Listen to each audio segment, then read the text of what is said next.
Hey, how's it going? My name is Tim, and this is the story of how I got my 1976 Corvette Stingray. So I bought it in March of 2011 when I was 15. It was a month before my 16th birthday, and I'd been looking for old cars for a couple years, literally like 2 years on Craigslist, and looked at a bunch of them. My parents didn't like the ones we looked at, thought they were too unsafe. Almost got a Camaro, but it had lap belts and not shoulder belts. My neighbor had purchased this car like 3 doors down in like 2003 as an investment. I was 8 years old, and I remember seeing it a couple times, but it kind of just went flat in his garage. On all four tires were flat. It was just sitting there collecting dust. And after looking at several cars, we went and looked at my neighbor's car, and he said if my parents are cool with it, he was cool with it. And it had shoulder straps, so my mom was thrilled about that. Ended up picking it up for $5,500. We paid him half of it up front, and then I worked the other half off over the summer. And it was my first car. It was a lot of fun to drive. We ended up replacing the engine. When I bought it, it had side pipes, and it was missing a front bumper. It had a white back bumper. We ended up getting those painted to match, and after about 2 years of owning it, right after I got the bumpers painted, I wrecked it, and I smashed the front end. It ended up totaling the car, and insurance took it, unfortunately. So I tracked down the guy who fixed it, and offered him, I think, $3,500 for it. It's all the money I had going into college, and I told him, I said, hey, it used to be my car. I would love to own it again. I did not tell him it had a new engine in it. I kept that for myself, but I was like, just let me know who you sold it to. Fast forward like a year, I contacted him again. He said he sold it, but he has zero record of who it was or where, when, whatever. It was pretty much the road went cold. So I continued community college for a year, and I was flipping cars. I owned like 25 or 30 cars. One of them was an '89 C4, which was the same exact color with like the buckskin interior. I had that in college for about a year, and it really just didn't do it for me. I wanted my car again. So I was registering a car at the DMV, and I asked the lady at the license bureau, I said, hey, I used to own this car. I can prove ownership. Can you tell me who the current owner is? And she said, well, that's not really in our rules. It's kind of against policy, but can give you his last name and the county or the town it's registered in. And that was all I needed. So I went to Facebook, and about 30 minutes later, I found the owner, and his profile picture was the car. So once I figured out his last name and his county, I went to Facebook and searched all the towns by that name, and ended up finding his profile picture, and it was the car, so I knew it was him. So I knew it was a long shot, but I sent him a message and was pretty much like, hey, this used to be my car. I would love to own it again. And we ended up becoming friends, messaged for like 7 years, back and forth, just about random stuff, happy holidays, etc. And he said he would sell it back to me at cost whenever he got around to selling it. So I was like, cool, I'll take your word. Eventually one day I hope to get it. I thought I'd be a lot older again. But fast forward like 7 years, I'm out of college. I've been in DC for like 3 years, making enough money to feed myself and save a little bit. And I come home for Christmas, and at this point the pandemic had started, which was insane because used car prices, as you know, went ballistic.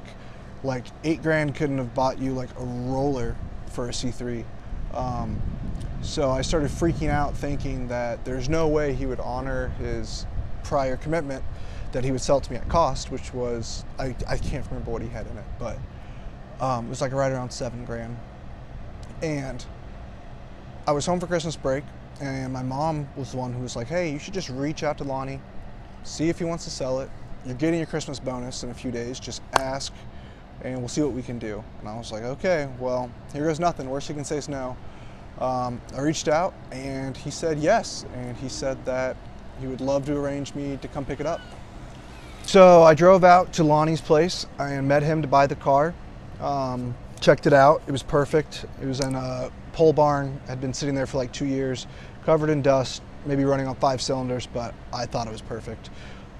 We got it out of the garage, worked on the carburetor, fiddled with the distributor, ended up getting it running enough so I can get it to a gas station and got some fuel in it. Started peeling the tires out the second I left the gas station. It was incredible. So I get back to Lonnie's house and he agreed still, which blew my mind in the heat of COVID, to sell it to me for what he had in it, which was $6,000. I ended up giving him $6,500 because of the holding it for me and keeping true to his word and keeping it alive for me and keeping it safe while I was in college. So I paid him and it made it the 30-mile trip home. Stayed home for about 6 months while I was getting tires put on it. Had to get it registered in Missouri, and I had to find parking out here in DC. Once I figured all that out, I shipped it out in April of 22, and I've had it out here for about 2 years, a little over 2 years now. I've put 10,000 miles on it in those 2 years. I just rolled 80,000 miles on this gas tank driving back from Carlisle, so it's been an incredible time. I never thought I would ever own this car in the first place, let alone buy it back a second time. And being so young, I thought I'd be in my 50s. I always thought one day, like, oh, I hope my kids buy my car, track it down, and buy it back for me. But I really didn't want to wait. So once again, my name is Tim, and this is Betsy. This is my 1976 Corvette Stingray that I've purchased twice now. Thank you.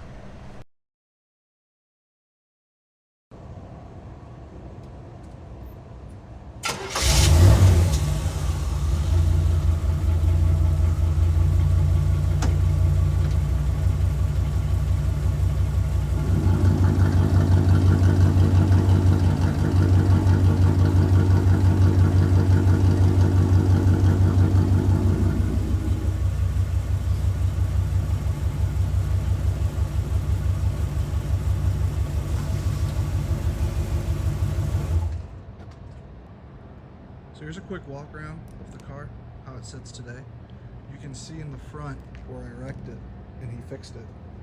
It still looks pretty good. They did a really good job at color matching.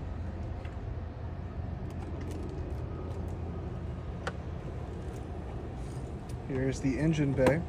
So this has got the stage 2 crate motor, Edelbrock heads, mild cam, Edelbrock high-rise intake.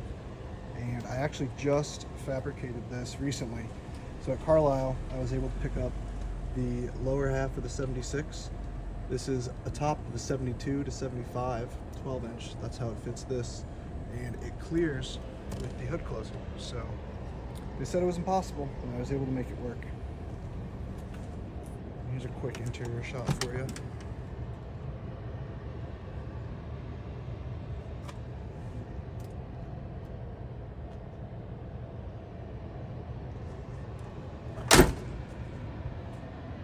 Make sure to follow me on Instagram at 1976 Corvette Stingray.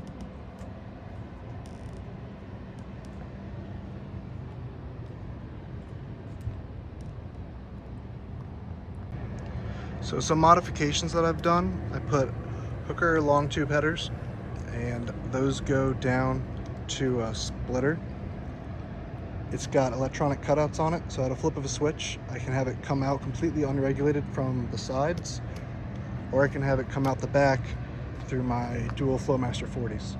So either way I want it.